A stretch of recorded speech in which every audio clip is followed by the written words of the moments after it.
Hey, what's going on? Ryan here with Intersection Records. And again, on a Monday, we're going to talk Miles Davis. And this week, we're going to talk about one of my favorite records and really an album that kind of bridges the gap between acoustic jazz and electric jazz and jazz fusion. 1968's Miles in the Sky. Again, this is the last album of the Second Great Quintet to feature fully acoustic music. It's also the first album of Miles Davis to feature some electric music with Herbie Hancock and Ron Carter on the opening track playing electric instruments, electric bass, electric piano. It also features electric guitar by George Benson on the second track, Paraphernalia. We're going to go through this track by track. This was released in July of '68. Miles is in a particularly prolific period. He's in the middle of 5 studio albums between February of '67 and December of '68. Miles Smiles, right, in February of '67.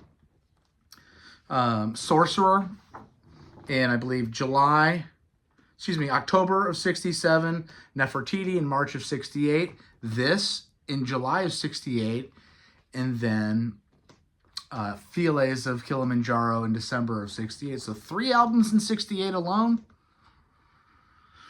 This is really, really cool record. And it's an amazing cover. Here's the back with Miles sitting there all looking great. This is kind of faded. It's more vibrant in the actual original coloring. Lucy in the Sky with Diamonds had come out the previous year. Miles in the Sky. It's a take on that, we think. And let's go through this thing track by track. Teo Macero is the producer again. This is recorded on Columbia in a January 16th session, and then sessions on May 15, 16, and 17 of '68. Again, released on the 22nd of July of '68. It's an awesome record. Last album acoustically of the Second Great Quintet, and the first song having electric instruments on it. Let's go through this thing track by track. The first one is a Miles Davis penned song called Stuff. It's 17 minutes. You get the idea that these are loosely constructed and composed songs in the studio. Yet Miles on cornet, very vibrant, very sure of himself, soloing, in top form. Herbie's on electric piano. Ron Carter is on electric bass here. Unpredictable, wild. Miles is really, just at top of his form. Tony Williams is kind of starting grooves, stopping, starting again. It appears to almost be in different slight time signatures. Probably not in different time signatures. It's just the way he's stopping and starting makes it appear that way. There's a theme that's being followed, but it's also freeform. So there's a general funky theme throughout the 17 minutes, but you're never sure what's going to happen next. There's great soloing on it throughout by all involved. Really one of my all-time favorite Miles compositions, especially with the Second Great Quintet. Excuse me. Paraphernalia is the next song. This is a Wayne Shorter song. Wayne's the primary songwriter and composer of the Second Great Quintet. Think of Footprints and things like that at Miles Smiles at ESP.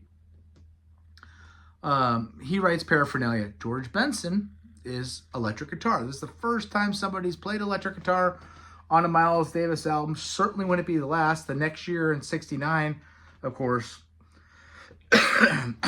John McLaughlin would play on that album along with, Bitches Brew, and albums going forward in the early '70s. Tony's riding that hi-hat on Paraphernalia, occasionally doing some fills and rolls, some bomb blasts.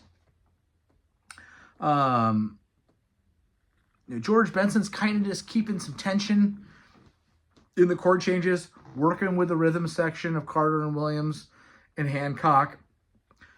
As a first guy ever to play electric guitar, he's trying to please his master. And the Dark Prince, Miles, is overlooking this. He's probably a little conservative. Miles is certainly being influenced by the Beatles. Their popularity at this point, certainly influenced by Hendrix. You wonder if Cream and things like that, with some of their freeform stuff, isn't creeping into Miles' identity. Miles wants to be playing in bigger venues. He's invited Benson in, and Benson is showing his bebop talents. Takes a nice solo at the 7:11 mark. I wish it was longer. I wish he would have stayed in the band. And God only knows what they would have done with him, because he's a completely different player than McLaughlin. Certainly more traditional in his runs and not so free and not so avant-garde as McLaughlin would be.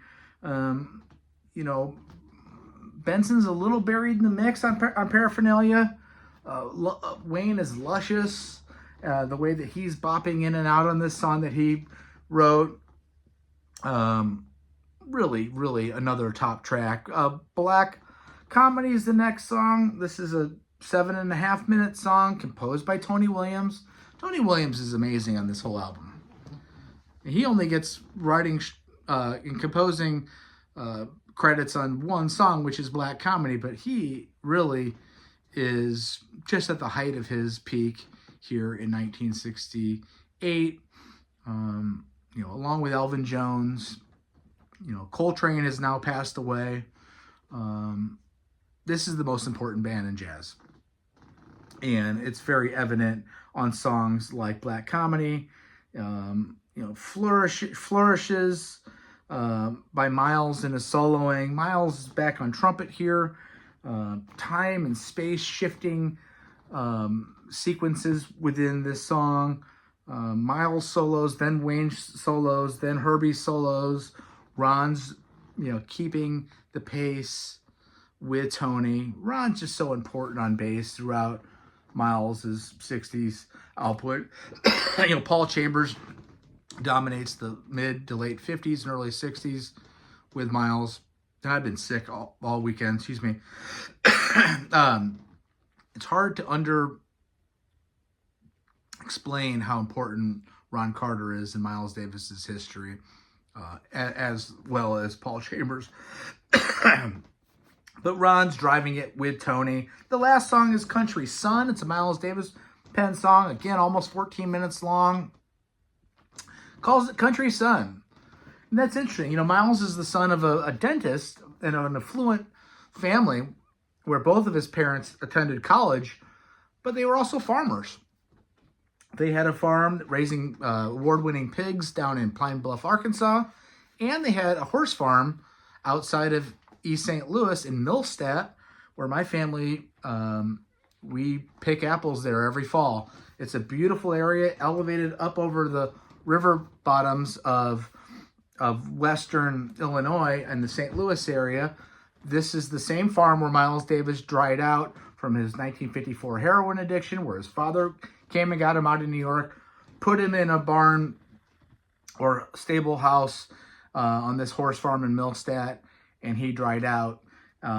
He calls this song Country Son, and you think maybe he feels like he is a country son.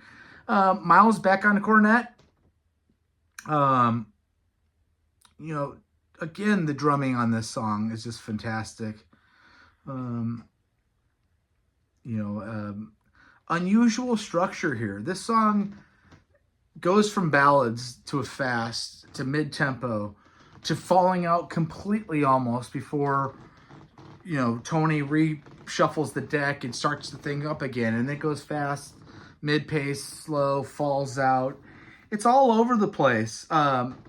Yet it feels coherent and it feels composed, unlike, some of the albums in the 70s where it really just feels like a studio take with no structure. This feels like it has structure along with stuff.